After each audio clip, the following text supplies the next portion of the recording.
কুষ্টিয়ায় কাজ ফেলে উধাও ঠিকাদার, যে কারণে মাঝপথেই বন্ধ হয়ে গেছে আধুনিক কসাইখানা নির্মাণ প্রকল্পের কাজ।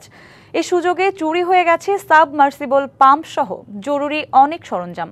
রাত হলেই বাড়ে মাদক সেবীদের আনাগোনা। প্রায় 1 বছর ধরে পড়ে থাকা প্রকল্পের মেয়াদ বাড়িয়ে কাজ শেষ করার কথা জানান জেলা প্রাণী সম্পদ কর্মকর্তা। যত্রতত্র পশু জবাই রোধ ও পরিবেশ দূষণ ঠেকাতে কুষ্টিয়ার 21 নম্বর ওয়ার্ডের লাহিনী এলাকায় প্রায় 9 কোটি টাকা ব্যয়ে শুরু হয় আধুনিক কসাইখানা নির্মাণ কাজ। নির্মাণ শুরুর পর জোরে সোরে চললেও 5 আগস্টের পর থেকে কাজ বন্ধ হয়ে গেছে। প্রায় 1 বছর কাজ বন্ধ থাকায় রড, সিমেন্ট, সাবমার্সিবল পাম্প সহ চুরি হয়ে গেছে নানা সরঞ্জাম।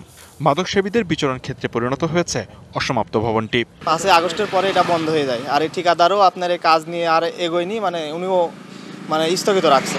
আশপাশের লোকজন আসে রড তারপরে অনেকে চুরি করতে যায়, নেশা করে। আগেরকার ঠিকাদারের কোনো লোকজন এখন নেই, একজন পাহারাদার ছিল, সেও আজ 9 মাস আগে চলে গেছে। আমি বুঝি নির্মাণের শিল্প, সালাম স্টিল বোঝে ডিউরেবিলিটি। সালাম স্টিল, মোস্ট ডিউরেবল স্টিল। পৌর নাগরিক কমিটির নেতারা মনে করেন প্রকল্পটি বাস্তবায়ন হলে একদিকে যেমন মানুষ স্বাস্থ্যসম্মত মাংস খেতে পারবে, অন্যদিকে পরিবেশ দূষণও রোধ হবে। এটি হলে আমাদের কুষ্টিয়া সহ আশেপাশের অনেক যেখানেই পশু আছে না কেন, এটা স্বাস্থ্যসম্মত উপায়ে আধুনিক কসাইখানায় আপনার আমাদের বিদেশিদের আদালত এবং নিরাপত্তাও সেখানে থাকবে, সবকিছুরই সেখানে সন্নিবেশ করবে। সেই কারণে আমরা এটা দ্রুত বাস্তবায়ন চাই। নতুন করে ঠিকাদার নিযুক্ত করে 2026 সালের মধ্যে প্রকল্পটি শেষ করার চেষ্টা চলছে বলে জানিয়েছেন প্রাণী সম্পদ কর্মকর্তা।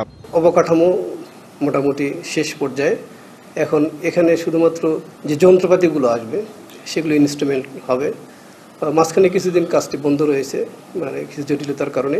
এটি আরও এক মাসের মধ্যে ইনশাল্লাহ আবার শুরু হবে বলে আশা করা যায়, এবং নির্ধারিত সময় সামনে জুনের মধ্যে ইনশাল্লাহ শেষ হবে আশা করা যায়। বর্তমানে শহর জুড়ে পরীক্ষা ছাড়াই যেখানে সেখানে জবাই করা হচ্ছে পশু, তাই দ্রুত প্রকল্পের বাস্তবায়ন চায় বাসিন্দারা।